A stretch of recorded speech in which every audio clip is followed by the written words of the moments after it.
Hello everyone, welcome to my another new videos. আজকে অনেক রাতের বেলা তৈরি করছিলাম একটা ডেজার্ট আইটেম, ভাবলাম আপনাদের সাথে একটু শেয়ার করি।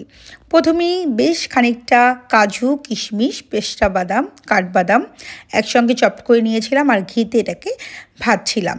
আর অনেক রাত যেহেতু এখন প্রায় 2টোর মতো বাজে, হঠাৎ করে আমার সুইট কিছু খাবার ক্রেভিং হলো। আর আমার ঘরে তেমন কিছু ছিল না, ছিল শুধুমাত্র সুজি।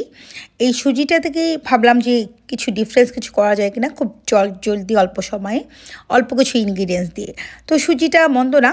আর এদিকে আমার 5 তারকা থেকে শুরু করে 3 তারকা হোটেল পর্যন্ত সব জায়গার ডেজার্ট আইটেমই খাওয়া হয়েছে। আমার কাছে খুব একটা ভালো লাগেনি। আমার ফ্যামিলির লোক থেকে শুরু করে আমার বাসার বাচ্চারা, ইভেন আমিও বলবো যে আমার তৈরি করা ডেজার্ট আইটেমই আমাদের কাছে বেশ লাগে। তারপর সুজিটাকে আমরা মিডিয়াম টু লো ফ্লেমে হালকা ভাজছিলাম। তারপর আরও খানিকটা খাঁটি গাওয়া ঘি, আমার সিরাজগঞ্জের ঘি, এটাকে আমি অ্যাড করে দিয়ে মিডিয়াম টু লো ফ্লেমে রেখে বেশ খানিকক্ষণ ভাজবো। তবে এ পর্যায়ে যদি আপনাদের কাছে মনে হয় যে আপনারা এতে দারুচিনি, এলাচি গুঁড়া অ্যাড করবেন, তাহলে চাইলে করতে পারেন। বাট আমি যেহেতু নলেন গুড় দিয়ে তৈরি করবো আর ঘিতে যেহেতু ভাজছি, সো এমনিতেই খুব সুন্দর একটা অসাধারণ স্মেল পাওয়া যাবে। আর এখানে আমি আজকে গরম পানিটা অ্যাড করছি, বিকজ অফ অনেক রাত আমার ফ্রিজে লিকুইড মিল্ক ছিল, বাট ফ্রস্টিং করা ছাড়তে অনেক সময় লাগে, তাই আমি এই গরম পানিটা এখানে অ্যাড করে দিলাম। আপনারা কিন্তু ঘন লিকুইড মিল্ক এখানে অ্যাড করতে পারেন, চাইলে কনডেন্স মিল্কও অ্যাড করতে পারেন।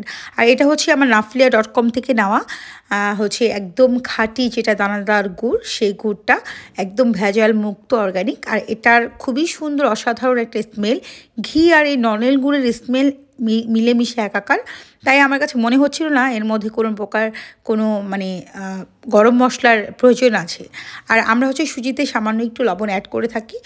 যারা সুইট জিনিসে একদমই লবণ খান না, তারা অ্যাভয়েড করতে পারেন। আমরা 1 পিঞ্চ ব্যবহার করি, আর যেহেতু সুজি সেক্ষেত্রে কিছুটা হলেও লাগে।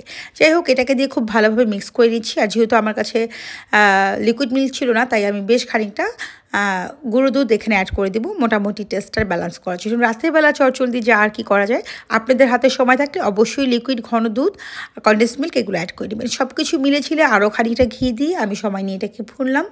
আর সুজি হতে খুব একটা বেশি সময় লাগে না।